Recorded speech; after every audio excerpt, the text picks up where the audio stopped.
Mickelson didn't get caught.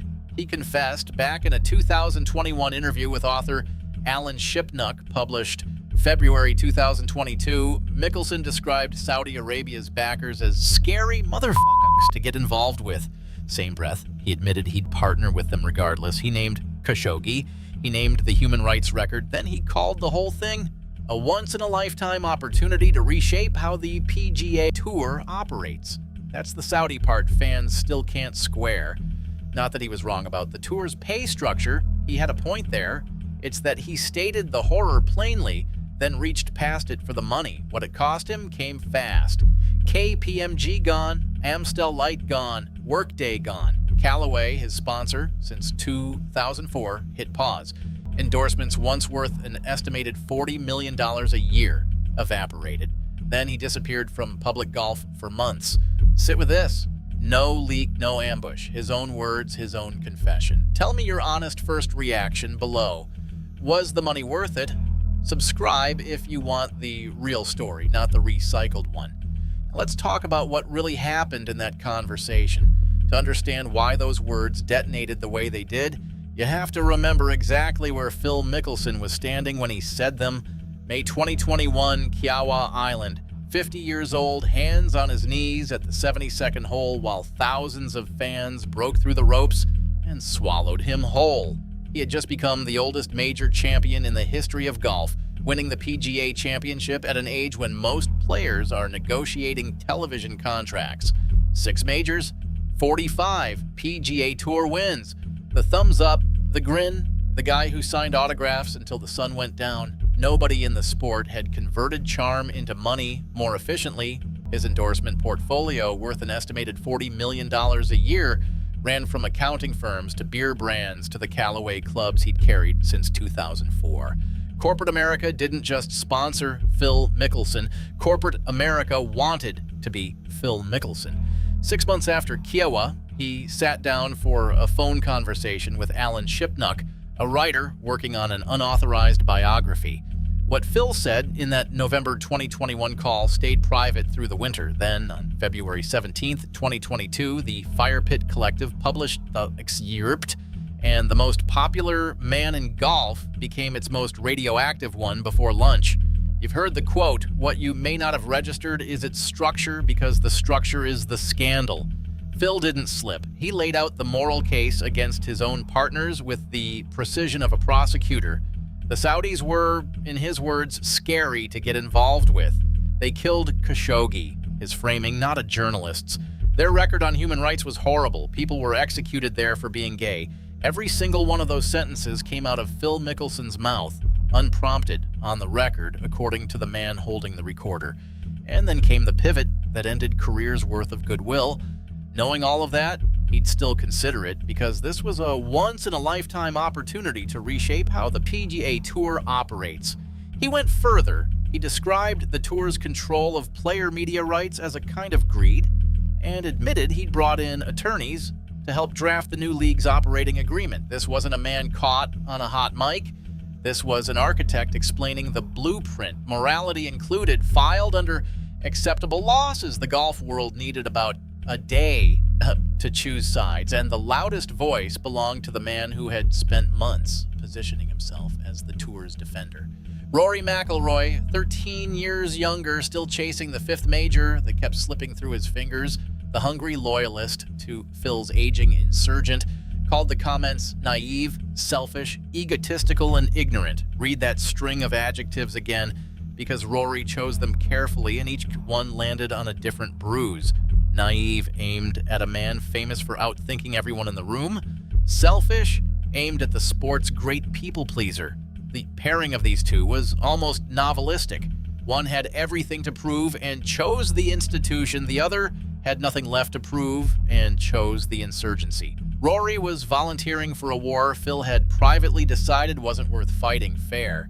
And over the next 18 months, their fortunes would move in a strange mirror. Every step Phil took away from the establishment, somehow pulling Rory deeper into its service. Players rumored to be considering the Saudi League sprinted back to the tour's embrace. Dustin Johnson recommitted. Bryson DeChambeau recommitted. Within a week, the breakaway league looked stillborn and Phil looked like the man who had strangled it with his own transcript. His response made everything worse. On February 22nd, Mickelson released a statement claiming the comments were off the record, shared out of context, and without his consent. Shipnuck answered within hours publicly, calling the off-the-record claim completely false. Think about the position that created. Phil's defense required the audience to believe a writer had fabricated the ground rules of a conversation. A writer who had the receipts and no reason to fold. The apology wrapped around that accusation didn't help either, because it read like a document drafted by committee. He was sorry for his choice of words. The words were reckless and didn't reflect his true feelings. He'd been feeling pressure and stress at a deeper level for a decade.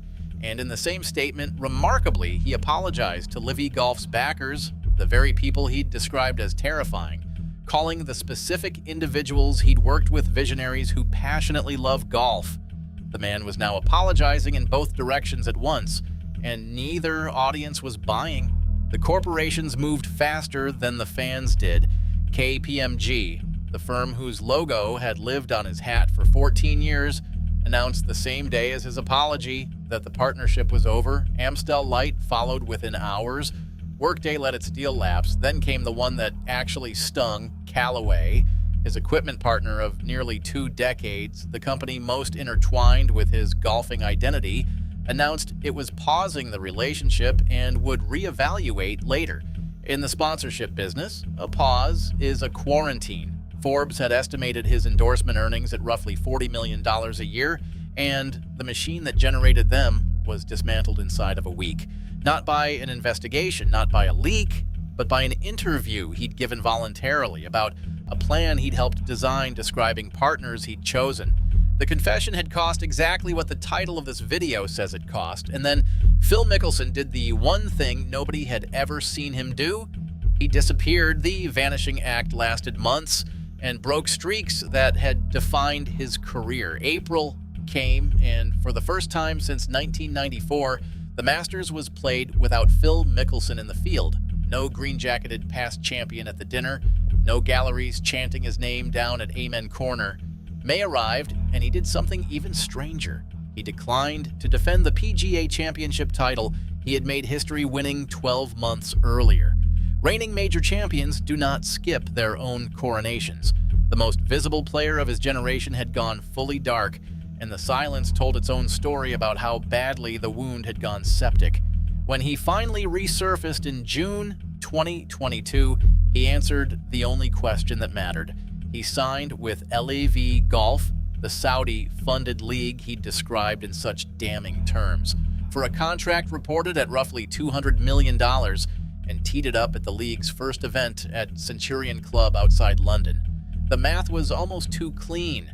He'd lost around $40 million a year in endorsements and recovered a multiple of it from the exact source of the scandal. That same week, in one of those coincidences that feels scripted, Rory McIlroy won the Canadian Open, his 21st PGA Tour title, and made a point of noting on camera that the number was one more than Greg Norman, the LI5 commissioner, had managed in his career. The mirror again. Phil cashing the largest check of his life at a breakaway exhibition while his chief critic was turning a tour trophy into a weapon. A week after that, Phil returned to the majors at the U.S. Open at Brookline, turned 52 during the championship, struggled badly and missed the cut in front of a crowd that no longer knew how to cheer for him. Later that summer, when LAV arrived at Bedminster, families of September 11th victims protested the event over Saudi Arabia's alleged ties to the attacks, and Phil, the league's marquee name, absorbed questions no golfer had ever been asked on a Wednesday. Depending on where you sat, all of it was either shamelessness in its purest form or the most Phil Mickelson sequence imaginable, because the same month he joined LIV, he gave an interview to Sports Illustrated that quietly recontextualized everything. His gambling, he admitted, had crossed from recreation into something reckless and embarrassing. He used the word addiction. He described hundreds of hours of therapy, years of work, his wife Amy standing by him through the process.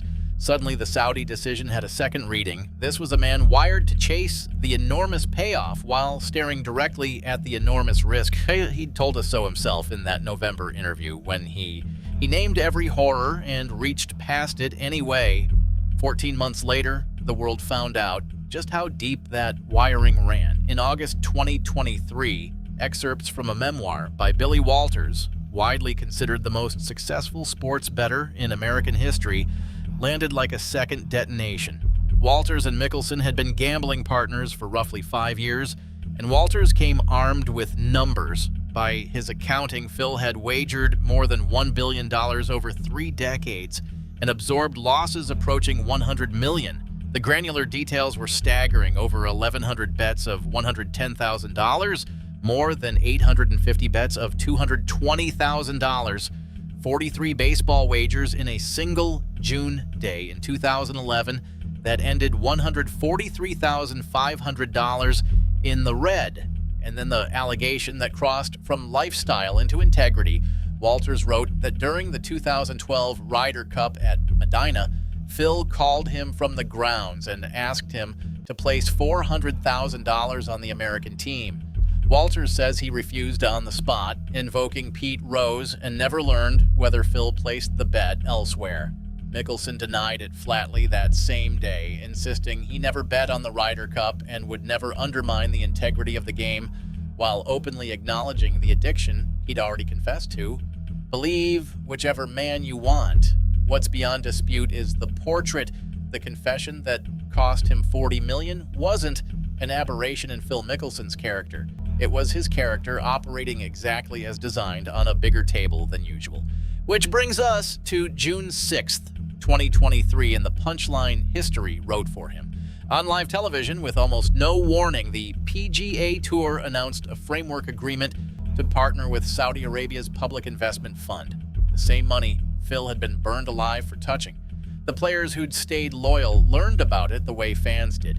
Rory McIlroy, who had spent 18 months as the tour's shield against everything Phil represented, sat in a press conference days later visibly wounded, admitting he still hated LIV while conceding the deal might be good for the sport, describing himself in terms that amounted to a soldier informed the war had been settled over lunch.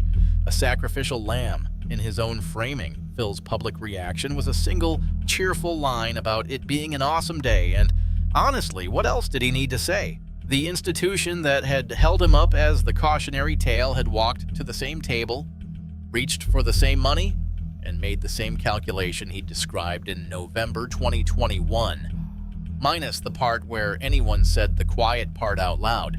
So here's the honest accounting, because this story refuses to hand you a clean hero. Phil Mickelson told the truth about his partners and got destroyed for it, then blamed the writer for accurately quoting him. He lost $40 million a year in sponsorships and recouped 5 times that from the people he'd called scary. He confessed to a gambling compulsion that had consumed 9 figures, then watched the sport's governing body make a version of his own bet 18 months after excommunicating him for it. Rory, the man who chose loyalty, ended up blindsided by the institution he defended. Phil, the man who chose betrayal, ended up richer and arguably vindicated. The interview cost him his sponsors, his streaks, his standing, and very nearly his legacy. And depending on how you score the last 3 years, it may have been the most profitable loss in the history of golf. That's the thing about the ultimate gambler. Even his catastrophes have a way of cashing. Now, I want the comments to settle this because I genuinely can't. Was Phil the only honest man in the room, or just the first one to get caught being honest? Drop your verdict below. Share this with the golf fan you argue with most, and subscribe because the LIV story is still being written and the next chapter is already in motion.